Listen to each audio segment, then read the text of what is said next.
comes in shackled to a wheelchair. He beats up his mom within an inch of her life, gets arrested, goes to jail for 2 days, and then they take him to our psych ward. What up, y'all? Welcome back to Jay's Psych Ward Stories, and this one today is about the unpredictable journey that drug use can take you down. So we hear about how this guy beat up his mom within an inch of her life and how she's in the ICU recovering. So I'm like, why would he be coming here and not going to jail? What's the relationship between him and his mom? He comes in shackled to a wheelchair. His ankles and his wrists are shackled to the chair. Mind you, before he comes to the unit, staff is in a frenzy. People trying to bow out, trying to figure out what days they working, not working, and who's gonna be on him, because we know he's coming in as a one-to-one. For those of y'all that watch my videos, y'all know a one-to-one means when a staff is assigned to a patient and has to stay with them at arm's length at all times for safety purposes.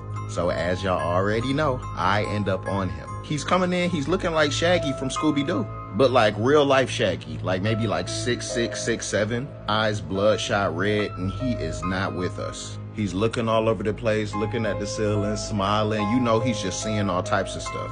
He was medicated in the ambulance because he tried to break out, and when emergency wheeled him in the gurney, they looked super stressed. He can barely answer any of the questions as I'm getting him assessed and signing him in. Then before I could even finish, the charge nurse comes and starts unbuckling his shackles. I'm like, on my watch? Soon as she unbuckles them shackles, man, homie stands up and everybody's looking up at him like, yo, this dude is tall as hell. And he starts taking off down the hallway, like running. And he's laughing, this weird laugh, like just running down the hallway as if he's seeing a whole nother world we can't see. So I'm chasing after him, the charge nurse chasing after him. I'm like, I'm trying to keep him out of people's rooms. I'm trying to keep him from running into people because his boundaries are just non-existent. At the same time, I'm on high alert because I know that he beat up his mom. So I don't know what he's capable of or where the switch exists, if it's gonna flip. I ain't even get to introduce myself to bro. We already having these issues. So thankfully, I'm able to get through him a little bit because as he's running back, his pants are coming down. I said, okay, let's get you to the bathroom to get you on some zip ties, because you can't have belts in the psych ward for obvious reasons.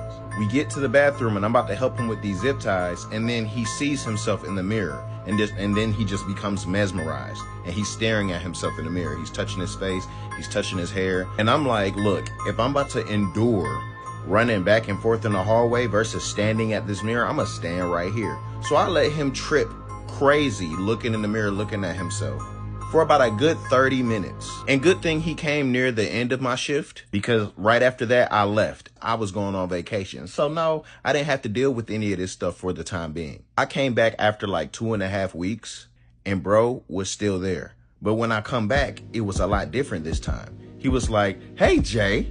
I'm like, this can't be the same guy. This can't be the same guy that just, I'm like, yo, what's up? He was just like, yo, man, thank you so much for taking care of me when I came in 3 weeks ago. I'm like, you remember that? He was like, yeah, man, after I finally came to and detoxed off of these drugs, I was just depressed in my room crying all day because of what I did to my mom, calling her every day to make sure she's okay and apologizing. His mom forgave him for what he did.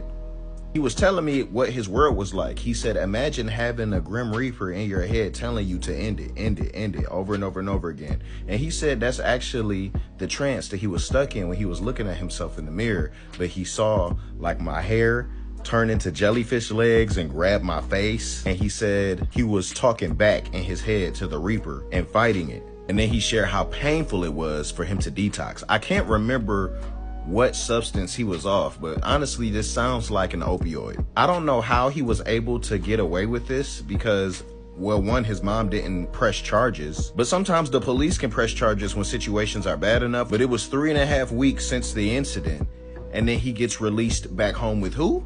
His mother. Crazy situation, man. What y'all think about that?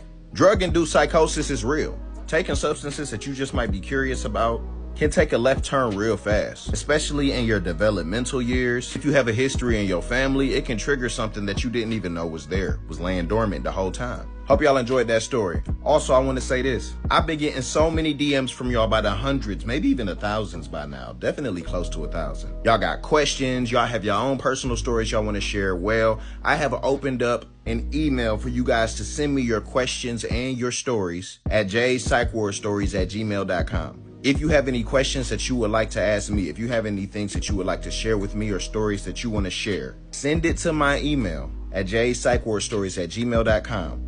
And on Tuesday, I will be going live at 7 p.m. Eastern Standard Time.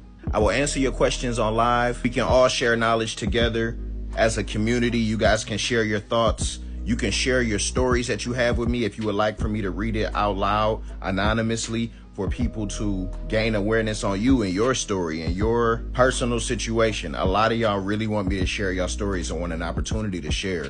And I've seen them. I want them to be able to be seen, heard, and discussed amongst our community. So go ahead, fill up that inbox. We'll be going live on Tuesday and we'll chop it up. Just me and y'all. Figured this is a dope way to interact because I can't possibly get to all those comments that we get in our comment section. Have y'all seen it? I try to get to as many as I can, especially in the beginning, but that's not always possible. I got some dope things that I have planned for us as a community. It's dope what we have right here, but I think we can do a lot more. Like I said, we still setting up, but y'all family, y'all can come inside during the setup process as we find more and more ways to make this special. Thank y'all, and I'm looking forward to reading y'all stories and answering y'all questions next Tuesday, so send me an email. Also, make sure to go over to YT and subscribe because I'll be taking all the stories from here and I'll be putting them on there. And down the road, there might even be some exclusive content there as well regarding these psych stories. That's all for now. I'll see you on the next story.